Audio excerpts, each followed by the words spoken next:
Long days and pleasant nights, fellow travelers along the path of the beam. I am known on this level of the tower as Jaime in Fuego, and if it please you, join me here for a short bit of palaver on Hail to Stephen King, a show that I do twice a week, every terrifying Tuesday, every spectacular Saturday, and we actually have a new Stephen King kind of affiliated film that just came out today, and unfortunately one that I was really looking forward to that was not very good, that we are going to be briefly discussing today. Yes, Children of the Corn is a very funny series in the fact that it started out as quite the short story. I think it was only around 20 pages. It was originally published in, I want to say Playboy maybe, but yeah, I would have to double check my records to be specific, but for the mass market it ended up in Night Shift, which I just recently did a complete reread of, so if any of y'all are just stumbling upon this review, I have done like almost 60 Hail to Stephen King videos at this point, all kinds of varying topics, and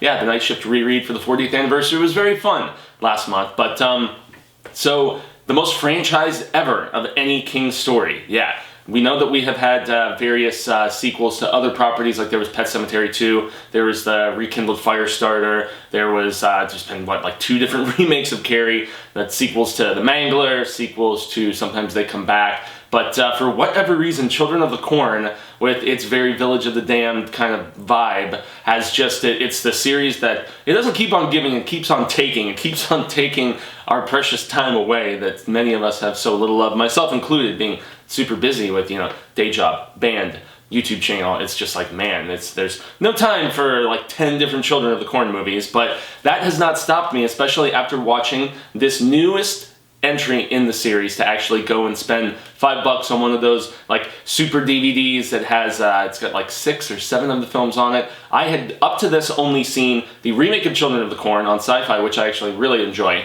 and I had seen the first 3 movies, so I'd watched up through Urban Harvest, but I just diminishing returns and all that stuff, I was like, what's the point of watching these? But for my video next Saturday, I am going to be talking about the sequels we didn't need, so this is a shameless plug for the next episode, but I'm going to talk about Pet Sematary 2, I'm going to talk about all those sequels and stuff, and in the meantime, I'm going to do my damnedest to watch all of them and talk about how wretched they are and how King is just like, residuals, money, give me some more.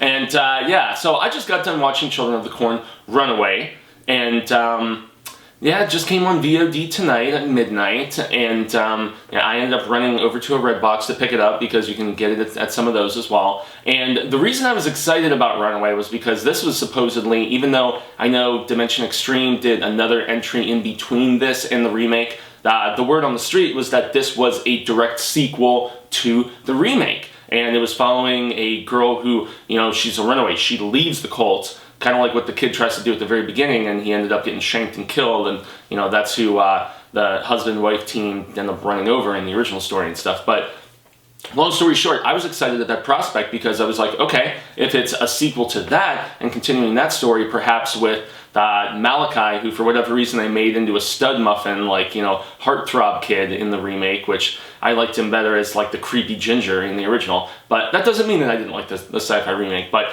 I kind of got the vibe that if there was going to be a pregnant runaway who had left, you know, Gatlin, it was going to be his chick from the remake, who we find out, you know, in the post-credits and stuff, that, you know, Malachi was going to be the next to be sacrificed when they lowered the age from 19, which is King's favorite number, but down to 18. And so I got the vibe that that was going to be who Ruth, this character who we follow, is. So at the very beginning of this film, and here on the Horror Show, we always like to cover, you know, just overall thoughts, and then we go into acting and story and, you know, effects and music and all that stuff. Overall impression, I was very disappointed with this movie, probably because the expectations were higher, because of the fact that I was like, okay, if it's a direct sequel to that, and plus they brought in the director of the Feast movies, which I think are very slick and very good, although he did also do Piranha 3 Double D, the one at the water park, but once again, a really good looking movie. So this was going to fall on the power of the script and, you know, just how good the story that was there to tell was. The premise was there. Acting was really not too terrible or anything. I mean, compared to what I saw in like Children of the Corn 2 or 3 The Urban Harvest, and once again, I haven't seen any of those middle entries, but I'm going to make myself suffer like the adults suffer in this story, or anybody who watched this movie suffers. This movie, the story is just, can't figure itself out. It doesn't have the carnage that it needs to. There's so much unexplained and so much silliness. So yeah, I was not a fan. Story, I'm going to jump into that, is once again, it's, hence the title, a runaway. It's a girl who escaped Gatlin. She was pregnant. She set fire to the cornfields and presumably killed like a ton of the kids on her way out.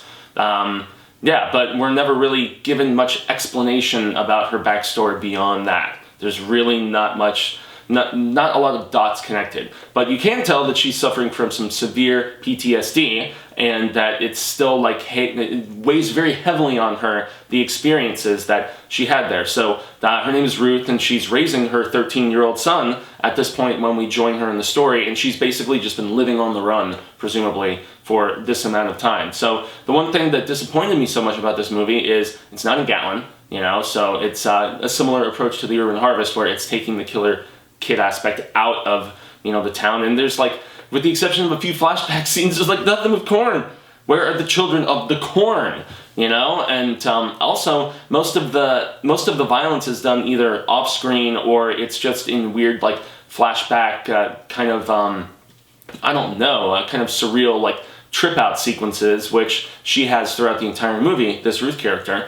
And so, yeah, after she gets pulled over by a sheriff, they end up having their truck impounded, and so her and her son are basically stuck in this small town, and yeah, there's weirdness about the town. They're very like religiously minded and judgmental, but once again, more surface level stuff. They don't dive really deep into it, and I guess you can't really expect much in an 80-minute movie that's going to explain a lot, but I mean, yeah, as far as the story goes, then there was enough that, like, if I'm not going to spoil, obviously, because we do have a few revelations in the third act, but bottom line, it doesn't explain enough even in that third act to really redeem itself, you know? If you're going to jump into performances at this point, I didn't think the girl who is this main character, this runaway, so to speak, was that bad, and I felt like she had good chemistry with her son.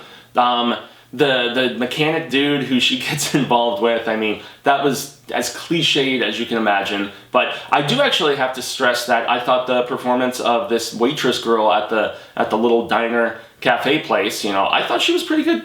You know, she was not bad. She elevated it, you know, beyond what you would expect from a super B movie like this. And, you know, another thing is you can say that they did not this was not super throwaway budget. We watch a lot of really low budget trash here at the horror show, especially in trailers, and that is not what this movie was. I mean, if you look at the director's pedigree, John Gulager, like I was mentioning, you know, the Feast movies and that Piranha 3DD, you know, those were good looking movies, and this is a very good looking movie. There's some interesting camera work that he does, especially in one trip out scene in the diner where, you know, there is some, well, I can't say the variety or the level of carnage because that would be spoilerific, but it's very slickly shot, you know, with some of like the spraying blood slow-mo stuff and whatnot. I mean, there's a few other scenes that are just very well put together, so, you know, credit that to, you know, the director, his cinematographer, and the effects team. That's another thing. The effects are good.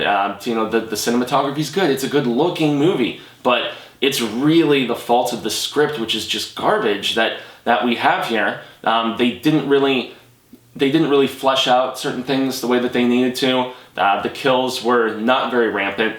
I mean, aside from a few scenes, you wouldn't really even have the right to call this a Children of the Corn movie, you know? The one girl who pops up throughout, who is just credited as Pretty Girl, she's effectively creepy in certain scenes. She wasn't too bad. I don't even think she has any dialogue now that I kind of consider, but yeah, she's just going around in her little yellow dress and being super creeptastic and whatnot, and at least compared to the Sci-Fi Channel version where I thought all the kids were too good looking and didn't have that sinister quality the way that they needed to, she definitely did, you know. She's pretty, but, you know, you could tell that there's some significant screws loose, and there's one scene where, oh man, tearing up like a carcass of an animal or something, that when there's gore, it's good. You know, but once again, this was much more a dramatic exploration of somebody dealing with the insanity of having been raised in Gatlin in that system, and, you know, that's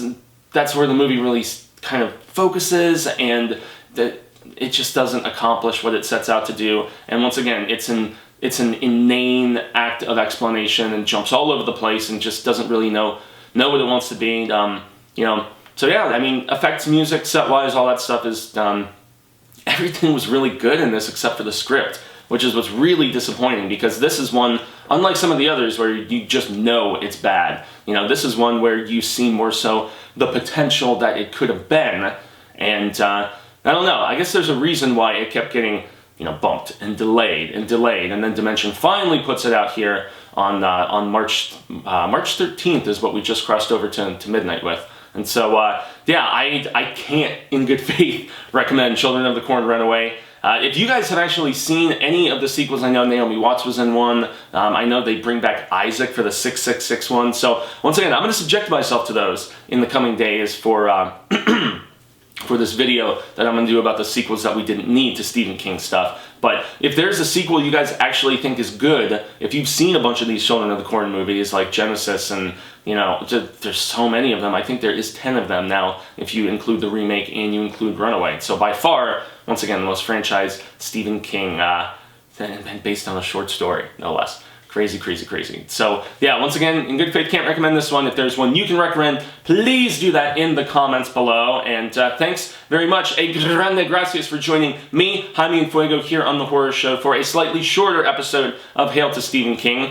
Check out any of the 50-plus back episodes. They are listed in the Stephen King-themed playlist that we have here on The Horror Show. I have been Jaime and Fuego, your host today. You can find me on all social media sectors, Twitter, Instagram, Facebook, YouTube, just at Jaime and Fuego, exactly as you see spelled below. If you have not liked, shared, done the subscribe thing, and hit that bell so that every Tuesday and Saturday you actually get to, you know, one of those little notification things pop up on the YouTubies, because I'm a subscriber to tons of other channels, and, you know, it's nice just to have that reminder sometimes, especially when you have so many different people that you like to keep up with.